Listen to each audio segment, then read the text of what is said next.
Hello students, पहलवान Gurudeen group of college के अंतर्गत आने वाले पहलवान गुरुदीन महिला महाविद्यालय की इतिहास विभाग अध्यक्ष मैं साधना नागल एक बार फिर इतिहास का एक नया वीडियो लेकर उपस्थित हुई हूँ। यह वीडियो आपके सिलेबस से संबंधित है। वीडियो को लाइक और शेयर जरूर करें। अपनी स्टडी को नियमित रखने के लिए पहलवान गुरुदीन के यूट्यूब चैनल को सब्सक्राइब करें और बेल आइकन दबाएं ताकि आपको नए वीडियो की नोटिफिकेशन मिलती रहे। इस वीडियो में मैं आपको नेपोलियन तृतीय की विदेश नीति के बारे में बताऊंगी।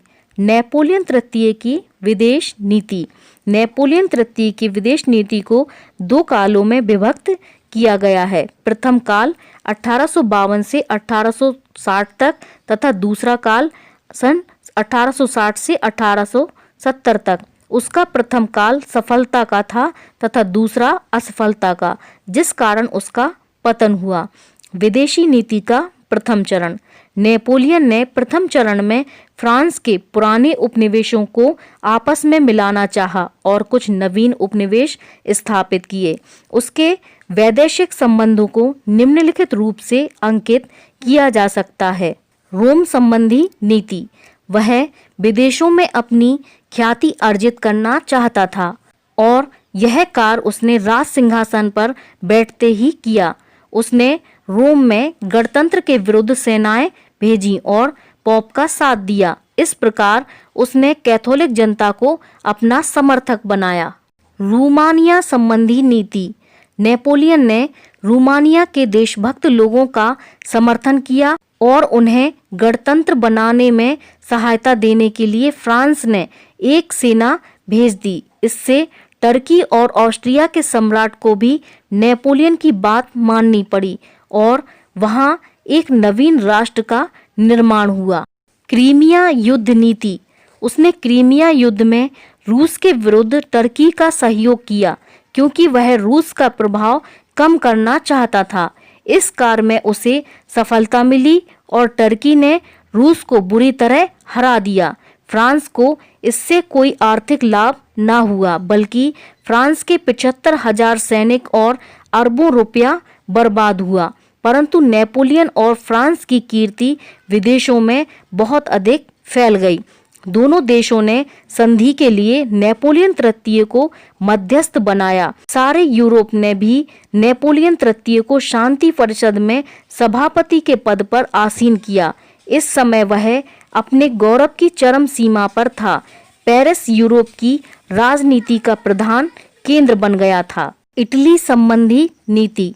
उसने इटली को कैबूर को सहायता देने का वचन दिया। कैबूर ने उसकी सहायता से ऑस्ट्रिया को 2 बार युद्ध में हराया और ऑस्ट्रिया को इटली खाली करना पड़ा। परंतु इसी समय उसने यह सोचा कि पीडमांड का राज्य इतना सुदृढ़ हो जाएगा कि कभी भी फ्रांस को हरा सकता है। अतः उसने बीच में ही फ्रांस की सेना को वापस बुला लिया। इससे इटली के उदारवादी नेता उससे नाराज हो गए और इटली को बेवश होकर ऑस्ट्रिया के साथ ज्यूरिख की संधि करनी पड़ी। वहीं से उसके पतन का श्री गणेश होता है। विदेशी नीति का द्वितीय चरण। द्वितीय काल की विदेश नीति में उसे अनेक असफलता का सामना करना पड़ा। इससे फ्रांस की प्रतिष्ठा और गौरव का महान आघात पहुंचा। उपनिवेश संबंधी नीति। फ्रांस अपने उपनिवेशों की संख्या बढ़ाना चाहता था और अपनी नीति को सफल बनाने के लिए कूटनीति का सहारा लिया। जो उपनिवेश उससे अलग हो गए थे उन्हें सैनिक सहायता भी दी, जिससे कि उपनिवेश उसकी तरह मिल जाएं। उसने अफ्रीका के अनेक उपनिवेशों पर सेना की सहायता से अधिकार कर लिया। 1860 ईस्वी में चीनी समुद्र तट पर अपना व्यापारिक एकाधिकार जमाया। उसने अमेरिका स्थिति मास्को पर भी आक्रमण कर दिया। वहां उसको असफलता का मुंह देखना पड़ा और इससे उसका पतन हो गया। जर्मन संबंधी नीति।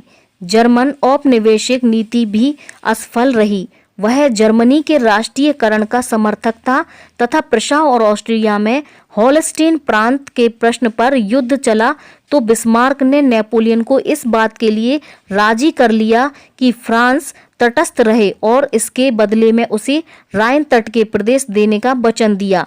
उसने सोचा था कि दोनों राष्ट्रों की युद्ध में शक्ति क्षीण हो जाएगी और इस प्रकार फ्रांस यूरोप से शक्तिशाली बन जाएगा, लेकिन यह उसकी कल्पना मात्र थी। अतः प्रशा ने ऑस्ट्रिया को बुरी तरह हराया और ऑस्ट्रिया को जर्मनी खाली करने के लिए बाध्य किया।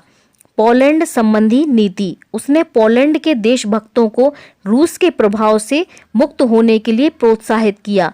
वहां के देशभक्तों ने रूस के जार के विरुद्ध विद्रोह कर दिया। जार ने एक सेना भेजकर देशभक्तों का दमन किया। सहस्त्रों व्यक्ति गोली का शिकार बना दिए गए। नेपोलियन तृतीय ने उसकी कोई सहायता नहीं की। इससे देशभक्त पोल निवासी और फ्रांस में राष्ट्रवादी उसके विरोधी हो गए और उसके पतन में सहायक हुए।